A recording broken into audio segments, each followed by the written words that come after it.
All right, so this guy reaches into the van. It takes less than a second to turn around, put that weapon up, and fire.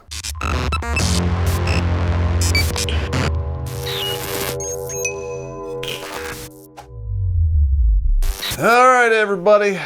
Terrence Popp here with another episode of Live from the Lair. And we're going to be going over all of the crazy shit that seems to be happening in Wisconsin. Now, you would think when you hear the word Wisconsin, you really don't get the idea of all of the craziness that seems to be going down there now. I mean, when I hear Wisconsin, I think of Milwaukee and beer and, cheese curds and so forth. I just didn't really think I'd be watching cities being burnt down. That's pretty bad. All right, so we're going to go off into, we're going to talk about what happened to get this whole thing started. The board to my right, your left, which is Jacob Blake, 29-year-old black man, was shot, and apparently he was shot 8 times in the back. Some reports are 8 times, and some are 7. I think maybe they fired 8 times and he was hit 7 times. I'm not sure. But, when you look at the footage, and again, this is another thing the media is playing here, is you only see the part where the guy is getting shot. You don't see the rest of the footage. Okay, now, unfortunately, these cops didn't have body cams on, and I don't know if they have dash cams. I don't know, that footage, even if it exists, usually is not released for quite some time. When you take everything into account, let's just cover some of the facts that we know here. Like, 1, he was charged with criminal sexual conduct in the 3rd degree. Okay, now this isn't a sexual, misconduct thing where you bump into somebody on the elevator or slap somebody in the ass or twist a titty at a bar while you're drinking. Okay, this actually is one of the, criminal sexual conducts which involves penetration. Okay, so that is rape. Okay, now, it is what it is. That's a serious charge. Okay, let's just keep that in the back of your mind. He was also charged with criminal trespass, disorderly conduct, and a domestic abuse. Okay, now, all of these charges came down July 6th. Well, it is now the end of August, so almost 2 months later. We'll give them 6.5 weeks later. All right, now typically when there's a warrant for your arrest, they usually come and serve that warrant at your home. They also mail it to your house and other copies to first order associates that you, like your mother, your father, so forth. Okay, so I find it hard to believe that this particular individual did not know there was a warrant for his arrest. If anyone who says that, I have to call bullshit. That's just not the case. So, in my mind, and probably in the minds of all the law enforcement people out there who watch this channel, that individual was evading arrest. So we'll just leave it right at that.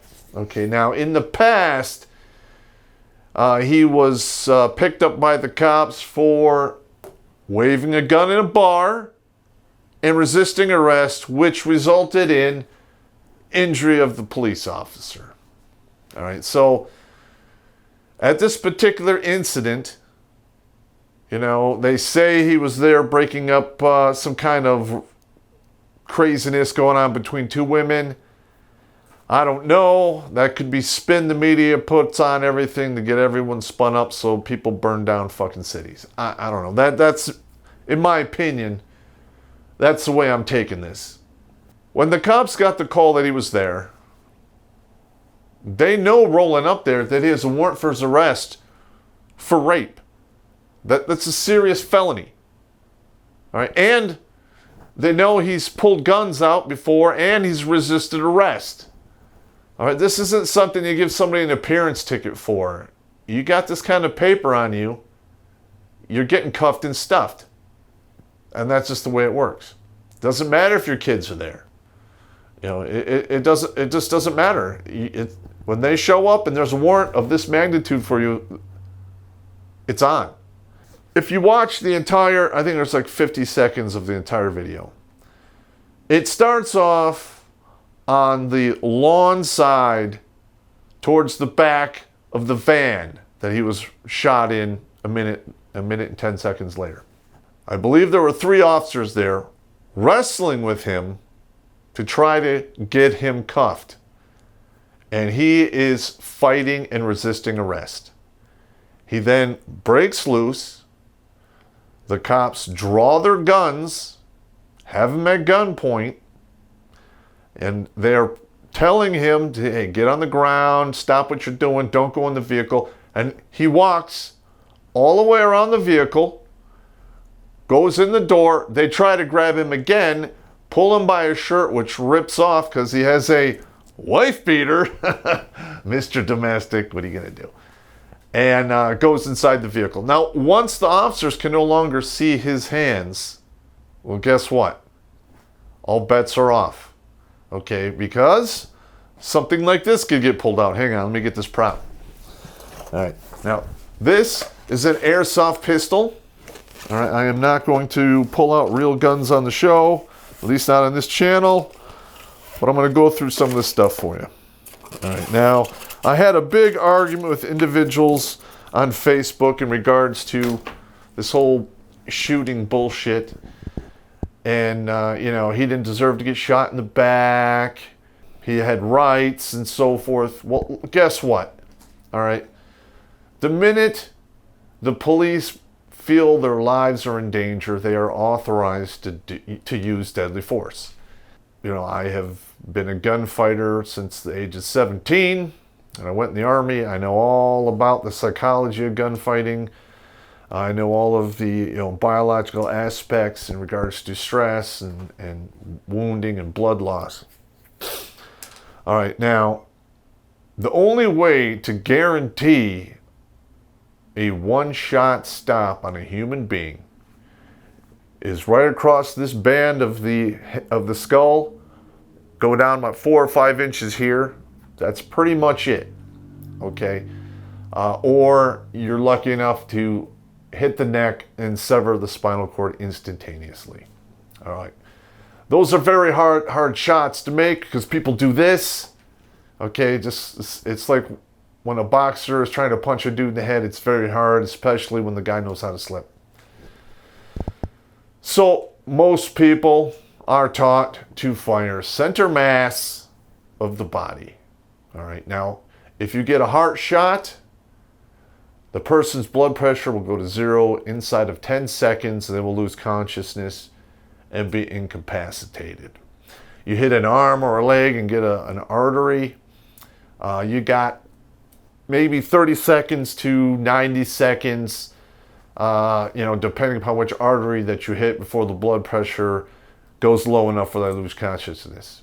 You hit them in the liver. Okay, because at any given time, you got 25% to 30% of your blood supply either going in or going out of that organ.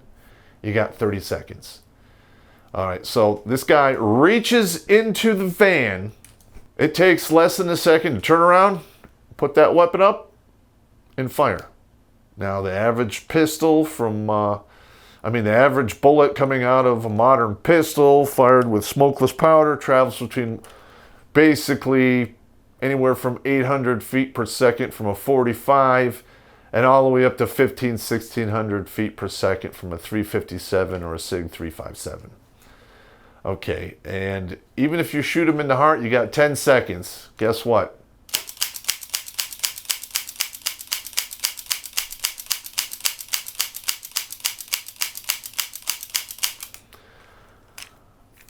I can pull that trigger about 30 times.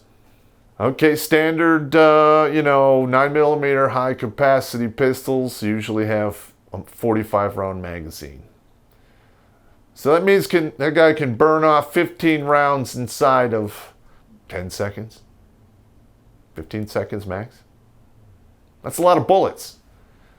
So these cops, when they're shooting center mass, they're taught to keep shooting until they achieve incapacitation. So guess what? They shot him 7 times. It's unfortunate. I'm sorry he got shot.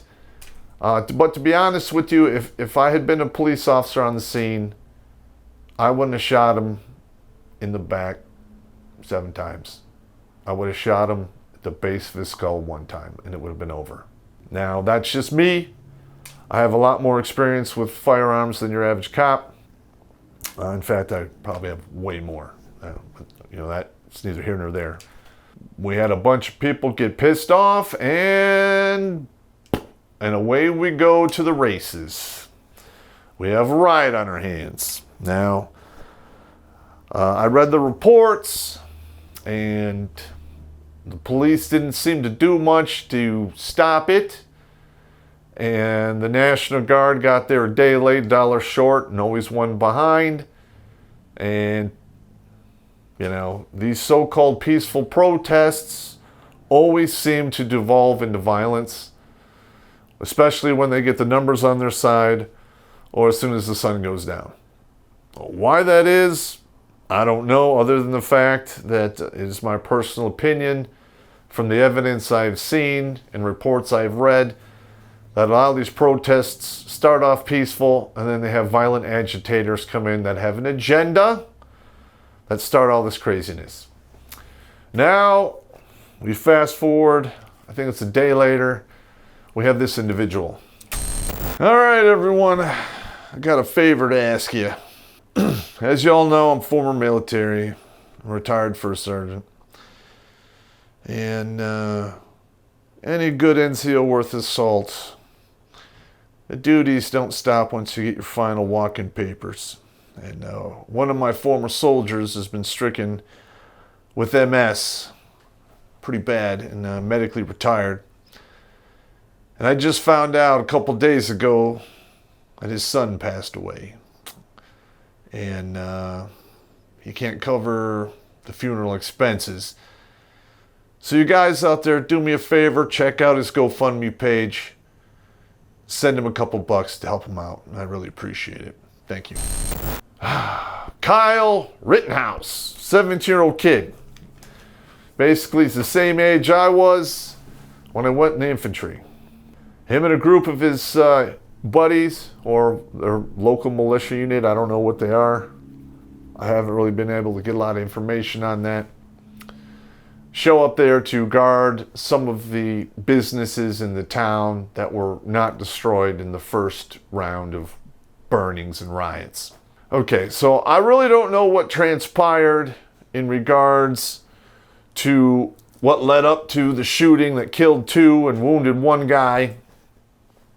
I'm sure that information will come out down the road. But, from what I've seen in pictures and video, it looks like that guy was running for his life. One of the individuals who was shot and killed had just brained him while he was on the ground with a skateboard. Okay, now I know a lot of people are like, oh, skateboard, that's not a deadly weapon. Well, yeah, that was a big skateboard. And if you hit a guy just right using the side of the skateboard, it probably does just as much damage, if not more, than a baseball bat, which is a deadly weapon. And the man who had a big hunk blowing out of his arm, there's pictures of him holding a pistol. All right, now that 5.56 did its job. Okay, it's a meat mangler up close. And you look at that arm, and if anyone else had received that wound in another country, that arm's coming off. And still, there's a pretty good chance that it could still get amputated, even with modern medicine, because that is some serious damage right there. And even if it does heal up, it's never going to be the same. And he'll be lucky to get, probably 20% of the strength out of that arm that he had prior to being shot. I don't know. The other guy seen it was shot in the head. And he received a basically high velocity lobotomy, and he was pretty much dead on the scene. I saw the video of that, and I saw that dude's face on the ground. I knew he was gone. He was well on his way to the lobby of White Light, waiting to get his next assignment orders, whenever that might be. Okay, now there's another clip out there where Mr. Rittenhouse is running, and they throw a firebomb, otherwise known as a Molotov cocktail, at him. That's, in my opinion, worse than being shot, being set on fire. And that's exactly what they were doing. Now, we have some questions I want to ask here in regards to this whole thing. Like, number one, why was that kid there? All right. Number two, where was the rest of his group or / unit or whatever you call him? All right. Because when I see one guy busting and running for his life and none of his compatriots with him, it screams lack of teamwork and training. That's exactly what that is. Because a cohesive unit doesn't allow one guy to get isolated and picked off like that, especially set on fire and beat down by a mob. All right, now another one. Where were the cops? Where were the police? Why were they not there? Okay, there's a large group of people doing shit. And I can tell you why the cops probably weren't there. Is these peaceful protest / rioters have guns. And the police don't want to shoot any more people and make the situation worse. But what they're indirectly doing is making it much worse. Because when the police don't do their job and they are not present and there is a threat to the community and people's homes and lives, the citizens will come forward, and that will be very, very bad for everyone. Because then you're going to have people that aren't tied down by any kind of bureaucracy. They're not really going to follow the law, because that's pretty much what a vigilante is somebody who acts outside the law. But if the law is not there, what choice do you have? All right.